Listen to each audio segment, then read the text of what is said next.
ជំរាបសួរពុកម៉ែបងប្អូនថ្ងៃហ្នឹងខ្ញុំឃើញល្ពៅល្អល្អខ្ញុំក៏ចាប់ផ្ដើមចង់នឹកឃើញចង់ធ្វើបបរល្ពៅចាហើយល្ពៅហ្នឹងគឺទិញមួយតម្លៃ1000ទៀតចានេះគឺជាពាក់កណ្ដាលនៃ1000អញ្ចឹងវាត្រូវជា500ចាល្ពៅប៉ុណ្ណឹង500បងប្អូនគឺជាល្ពៅដែលបងប្អូនខ្មែរយើងតាមនៅខេត្តមណ្ឌលគិរីចាឃើញសាច់ល្អល្អឲ្យបងប្អូននិយាយពីថាក្រាស់ល្អមែនតើសាច់ចាបើសិនជាយើងយកទៅធ្វើនំល្ពៅក៏ឆ្ងាញ់ដែរប៉ុន្តែអានេះដោយសារតែខ្ញុំអត់មានពេលធ្វើនំល្ពៅទេអញ្ចឹងក៏ខ្ញុំកាត់ជាជំរាបប៉ុណ្ណឹងដើម្បីធ្វើនំល្ពៅញ៉ាំចាហើយខ្ញុំមានលាយដលងជ្វាដើម្បីបង្កើនពណ៌ឲ្យវាស្រស់ស្អាតអញ្ចឹងណាបងប្អូនចាហើយខ្ញុំដាំទឹកងាស់ខ្ទិះដូងខ្ញុំទិញមកចំនួន5000រៀលចាខ្ញុំងាស់ទឹកខ្ទិះដូងហ្នឹងហើយជាមួយនឹងស្លឹកតយចាដល់ពេលហើយខ្ញុំទឹកពុះខ្ញុំចាប់ផ្ដើមបង់ល្ពៅហើយនឹងដលងហ្នឹងចូលគ្នាតែម្ដងងាស់ជាមួយគ្នាតែម្ដងអញ្ចឹងណាបងប្អូនចាចាប់ផ្ដើមងាស់ល្ពៅបងអីរួចហើយក៏ខ្ញុំចាប់ផ្ដើមបងជាមួយនឹងសាគូភ្នែកថៃចាសាគូភ្នែកថៃហ្នឹងគឺជា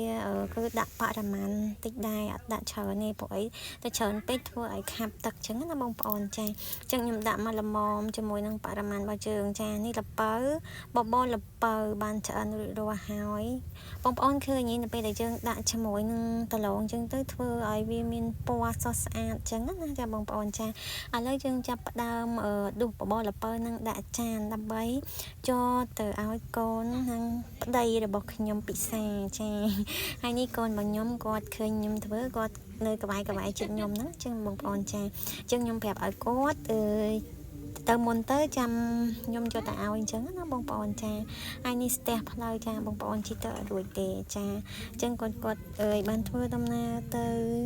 រងចាំកន្លែងដែលខ្ញុំរងចាំកន្លែងចាំខ្ញុំទៅឲ្យបងប្អូនឃើញនេះអូទៅហើយខ្ញុំចាប់ផ្ដើមយកទៅឲ្យព្រះស្វាមីរបស់ខ្ញុំទទួលដីទឹកមុខញញឹមហើយកូនរបស់ខ្ញុំបានត្រឡប់មកយកវិញអញ្ចឹងណាបងប្អូនចាញ៉ាំអស់មួយចានហ្នឹងណាបងប្អូនចា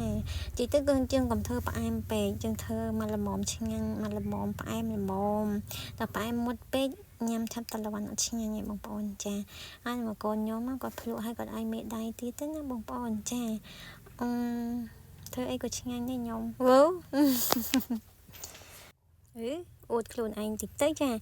ជាចុងក្រោយខ្ញុំសូមអរគុណដល់ពុកម៉ែបងប្អូនដែលបានទស្សនាវីដេអូរបស់ខ្ញុំតាំងពីដើមរហូតដល់ចប់ចឹងណាបងប្អូនចា